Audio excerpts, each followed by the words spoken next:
शिवनाथ अब गांव का अलग ही किसान बन चुका था। पहले जहां लोग उसे ताने मारते थे, अब वही लोग उससे सीखने की कोशिश करते। गांव का माहौल भी धीरे धीरे बदलने लगा। लेकिन किसान का जीवन कभी आसान नहीं होता।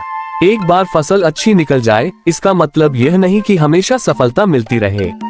असली किसान वही है जो हर बार कठिनाई का सामना करके डटा रहे।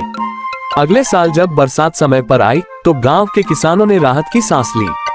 सबने धान की बुआई शुरू कर दी। शिवनाथ ने भी आधा खेत धान में लगाया और आधा सब्जी में। लेकिन इस बार एक और मुसीबत आ गई, फसल पर कीड़े मकोड़े का हमला।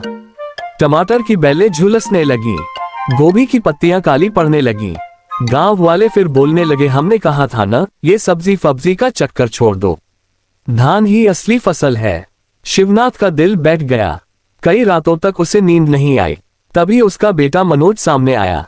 बाबा, चिंता मत करो, कॉलेज में मैंने जैविक खेती और कीट नियंत्रण पर पढ़ाई की है। हम नीम का घोल और गोमूत्र से दवा बना सकते हैं। इससे कीड़े मरेंगे और फसल बच जाएगी।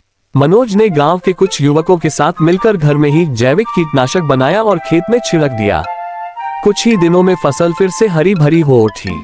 शिवनाथ ने बेटे को गले से लगा लिया, बेटा, तू ही मेरी असली ताकत है। अगर तू मेरे साथ है तो कोई भी मुसीबत हमें हरा नहीं सकती। इस घटना के बाद गांव के कई नौजवान भी खेती में रुचि लेने लगे। उन्होंने मिलकर एक किसान समूह बनाया। सबने तय किया कि वे बाजार में अलग अलग नहीं, बल्कि एक साथ फसल बेचेंगे। इससे व्यापारी भी धोखा नहीं दे पाए। अब सबको उचित दाम मिलने लगा। गांव की औरतें भी इसमें शामिल हुईं। फूलो देवी और बाकी महिलाएं मिलकर स्वयं सहायता समूह बनाने लगीं। उन्होंने अचार, पापड़ और सब्जी सुखाकर बेचने का काम शुरू किया। गांव की महिलाएं, जो पहले सिर्फ घर तक सीमित थीं, अब कमाई में हिस्सा लेने लगीं।